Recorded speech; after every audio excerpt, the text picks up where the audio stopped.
É, Nessa aula vamos estar fazendo todo o CRUD de usuário, parte de criar usuário, deletar usuário, pegar um usuário. É, Primeiro, antes a gente tem que importar aqui e no módulo de usuário, importar o TypeORM para fornecer esse módulo o acesso à entidade que a gente criou. Então a gente vai adicionar o import aqui no como argumento do decorator módulos e vamos estar importando o TypeORM. Então TypeORM módulo, vamos estar usando o atributo forFilter e está colocando um array e dentro as entidades que a gente vai utilizar. No caso aqui só a de usuário, que é o user.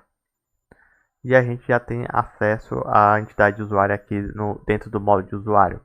Outra coisa que a gente vai estar fazendo é dizendo o que vai ser exportado para outros módulos de usuário. Então, a única coisa que eu vou estar definindo vai ser o user service. Então, se outros módulos importar o módulo de usuário, eles vão ter acesso apenas ao user service.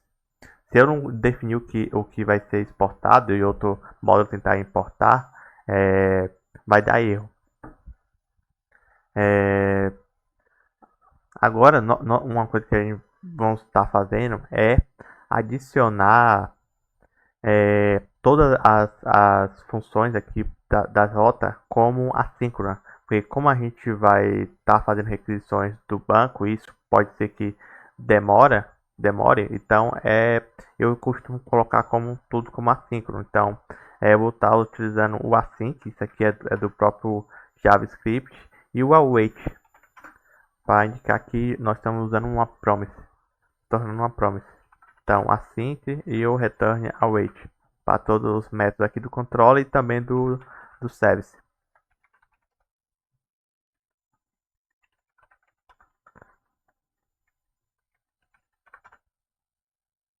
Então, async e await.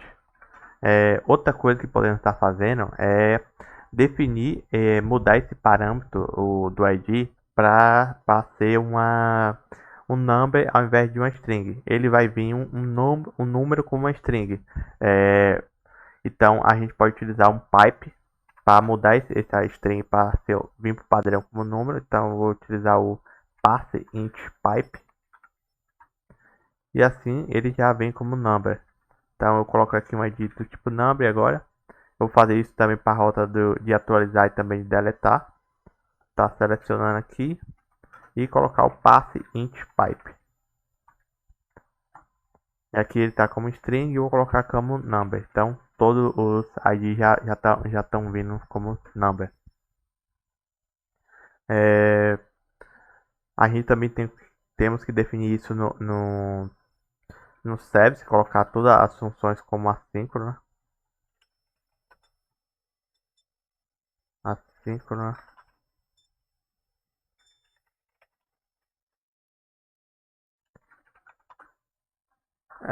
Por último, nós temos que estar fornecendo ao service o acesso às funções do banco de dados, as funções para estar criando, para estar atualizando, para estar pegando dados, e para isso a gente vai estar fazendo a injeção do repositório de usuário. Então, eu vou fazer essa injeção no construtor.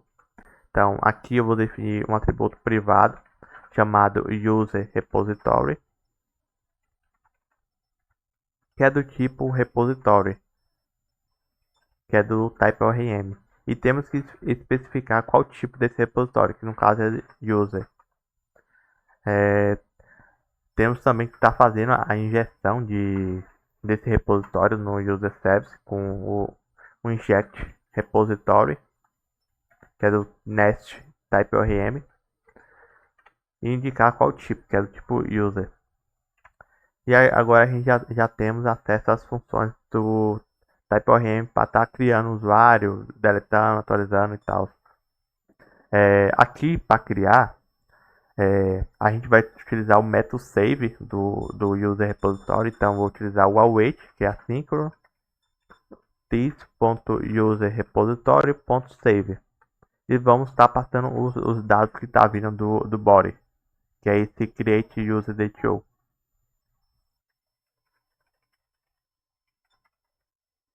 Então aqui ele já está fazendo, criando um usuário, mas antes de criar, eu vou estar adicionando umas validações. Geralmente, antes de criar, nós podemos estar adicionando algumas validações adicionais que não são feitas no Date Show. Por exemplo, nós podemos estar validando se o e-mail é único, se não já existe um usuário cadastrado com aquele e-mail. Aí eu vou adicionar essa validação também aqui no banco de dados. Aqui no e-mail eu vou estar colocando um novo argumento que é o unique, para ele adicionar essa validação também no banco. Então, no banco só vai poder ter e-mails únicos. Aí aqui eu vou estar fazendo um método dentro dessa classe que vai verificar se um e-mail já existe. Vai ser o await this.email existe. E eu vou estar passando o e-mail. Aqui eu vou implementar esse método, então vai ser o async e-mail existe. E vou estar passando um e-mail que é do tipo string. Aí para estar buscando esse e-mail, eu vou dar um find one para encontrar um usuário. E vou estar passando que é para encontrar esse usuário por e-mail. Então, user repository, que ele já meio que completo. Então, aqui esse user, o find one, ele vai buscar um usuário e eu estou passando qual o filtro de busca é por e-mail. Aqui eu acho que eu tenho que colocar assim.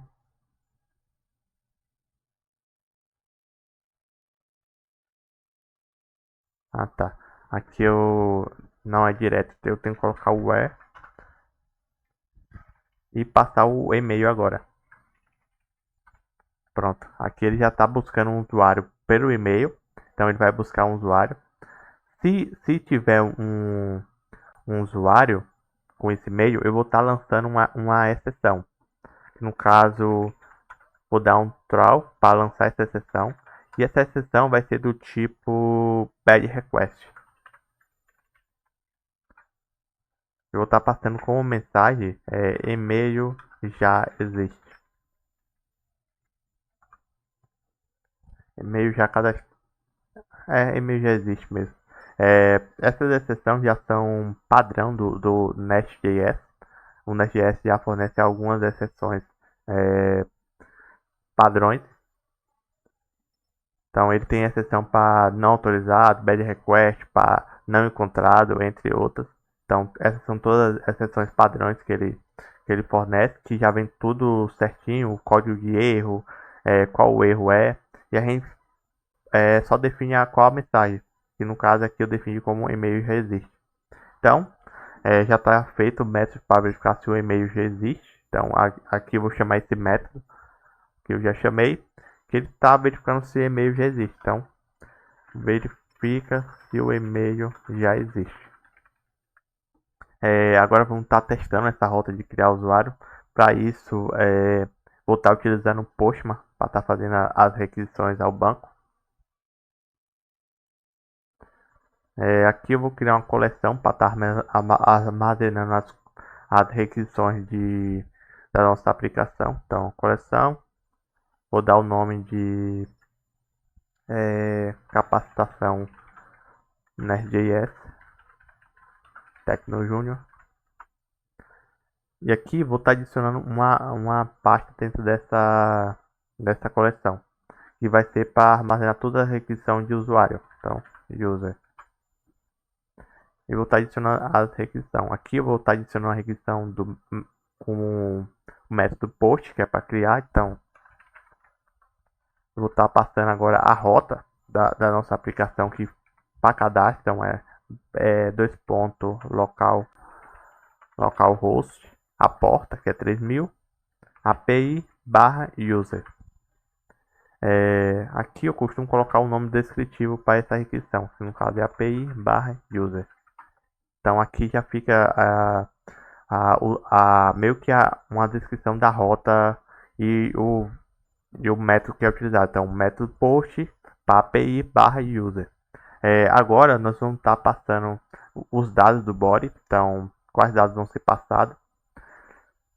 Aqui no DTO, nós decidimos que tem que ser passado o e-mail, o nome e o password. Então temos que definir que tem que ser todos esses dados. Podemos estar enviando de forma crua com o JSON. Então fazendo aqui o JSON em um formato válido. Ou podemos estar enviando no form URL encoded, que é mais fácil de você estar enviando esses dados, que é só chave e valor. Então aqui eu vou colocar o nome e vou colocar qual o valor. Que no caso eu vou colocar meu nome. O próximo chave no caso vai ser o e-mail. Então mateus@email.com e a password. Calma, senha simples. Aqui se eu é porque eu não estou rodando a aplicação. Então npm run start dev para rodar a aplicação. E ele já está rodando. Então já consigo acessar a rota. Aqui, ó, tá vendo que ele retornou uma mensagem de erro? Porque nossa senha é fraca.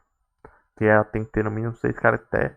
Aqui a mensagem que colocamos não é tão descritiva. Que eu vou colocar aqui a mensagem que a senha deve ser forte. Então, se eu mandar a senha, deve ser forte. Então, se eu adicionar um caractere especial, um caractere maiúsculo, um minúsculo, eu já consigo ter acesso. Cadastrar um usuário. Também podemos verificar a parte de e-mail, se eu consigo cadastrar um usuário com e-mail não válido. Então, ele manda um erro informando que o e-mail tem que ser válido. E também, se eu cadastrar com e-mail já existente, ele vai lançar um erro falando que o e-mail já existe, que é a exceção que a gente definiu aqui no user service nesse método use existe. Então, ele só consegue cadastrar apenas um e-mail. Agora vamos estar definindo nossa método de pegar o usuário. Então aqui eu vou no find all. Então eu vou utilizar o método find do user repository. Então await this.userrepository.find. Uma coisa que podemos estar utilizando para garantir segurança, mais segurança da nossa aplicação é retirando a senha do retorno das requisições. Porque por padrão ele vai retornar senha e não é retornado senha para das requisições. A gente pode definir isso na própria entidade. Aqui no password a gente coloca o select false. Então, por padrão ele não vai selecionar a senha quando a gente puxar do banco de dados. Então, se eu testar aqui, vou criar um método para estar pegando usuários do banco. Então, http localhost 3000 /api /users e já consigo pegar dados do banco de dados. Está vindo sem a senha. Aí eu posso, se eu quiser que viesse com a senha, eu posso estar passando aqui o select e passando quais atributos vão ser selecionados. Por exemplo, o e-mail, o nome, o ID, o nome, e-mail. Se eu quisesse vir com a senha, eu colocava o password também. Então, ele já vem com a senha. Aí, como não queremos isso, retiramos isso aqui. Aí ele já vai vir por padrão sem a senha. Outra coisa aqui é que quando a gente criar o usuário, ele vai retornar o usuário criado. E provavelmente vai vir com a senha. Deixa eu testar. Aqui eu vou criar um usuário com outro e-mail que não existe.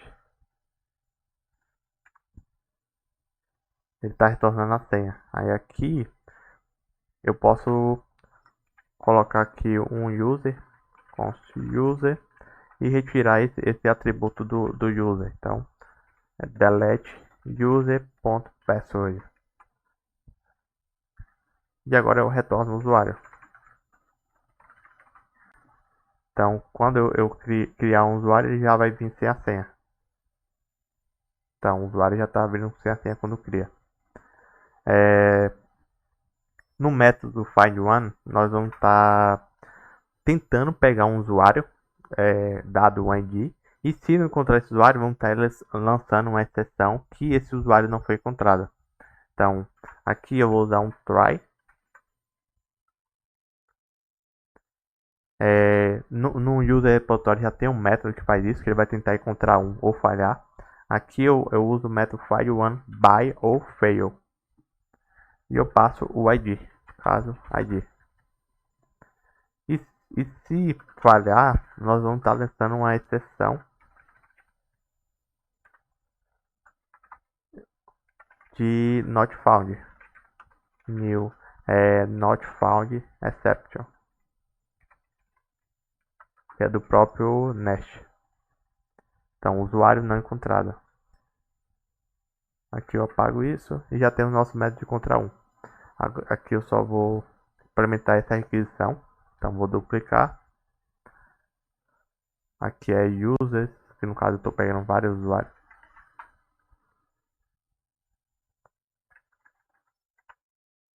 E aqui é user e eu tenho que passar o ID do usuário. Então, ID 1. Se eu tentar pegar agora, ele vai tornar o usuário com ID 1. Se eu tentar pegar um usuário que não existe, com ID 5, ele vai estar retornando not found. Então aqui já temos nosso método de encontrar um também já implementado. Vou implementar agora o método de remover um usuário. Então, para remover, tanto para remover e para atualizar, é comum você sempre fazer uma validação se o usuário que você está tentando remover e atualizar existe. E para isso a gente pode até utilizar o método find one que a gente já implementou, que ele já faz isso. Ele vai retornar um usuário e se ele não existir ele vai lançar a exceção. Então eu já posso utilizar até esse mesmo método para estar verificando se existe. Então eu dou um await this.userrepository. Não, é this.find1 e passo o ID. E por fim, aqui eu vou estar usando o método delete. Então, userrepository.delete e passo o ID. Então, eu vou estar pegando todos os usuários para ver.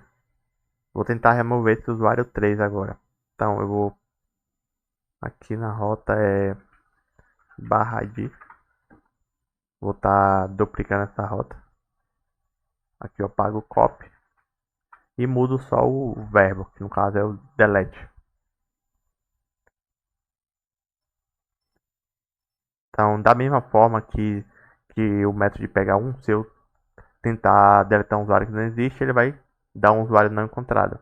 Aqui vou passar o ID do usuário que eu quero deletar, que é o 3. Então, foi deletado, uma linha afetada. Então, se eu buscar o usuário 3 já não existe mais. E por fim, um método de atualizar. Também vou estar fazendo a validação se o usuário existe. E chamando o método update, passando o ID e os dados que nós vamos atualizar. Aqui também vou estar duplicando esse. E aqui eu mudo o verbo para pet. Nos dados que eu vou passar, vai ser apenas o nome. Eu vou mudar o nome para... Não, eu vou mudar o e-mail. Vou tentar mudar para um e-mail que já existe. Vai ser @e-mail. Que a gente também precisa fazer a validação. É um usuário não encontrado. Então, colocar o usuário 2. Tentar mudar o usuário 2, no caso, o usuário 2 tem o e-mail Mateus1. Eu vou tentar mudar para esse e-mail que já existe. Ele deveria dar um erro, só que a gente não implementou essa validação. Isso aí meio que estaria quebrando a regra do nosso banco. Então, vai acabar dando um erro. Então, olha lá, ele deu um erro porque a gente adicionou essa validação de o e-mail ser único no banco. Então, quando a gente tentou usar o método, acabou dando um erro. Aqui, ó, ele está infringindo uma constante que a gente adicionou. Para isso, a gente pode também estar adicionando essa validação. Então, se foi passado um e-mail, eu vou estar verificando se esse e-mail existe. Então, só que aqui eu vou botar se foi passado um e-mail e o e-mail é diferente do... Aqui eu vou pegar o usuário, porque eu vou utilizar para comparar o e-mail que foi passado com o do usuário que eu estou tentando atualizar. Porque se o e-mail do usuário que eu estou tentando atualizar foi diferente do e-mail que foi passado, eu vou estar verificando se ele existe. Então, se eu tentar agora atualizar, aí ó, vai dar o erro que o e-mail já existe. E se eu colocar o e-mail e o e-mail for do usuário, do próprio usuário, ele vai conseguir atualizar de boa. Então, uma linha foi afetada, mas foi mudado para o mesmo e-mail. E aqui eu também posso estar mudando o nome se quiser, então colocar o nome Matheus 2. Então, mudou o nome. Se eu der um get agora com nome diferente. E com isso nós finalizamos nosso CRUD de usuário.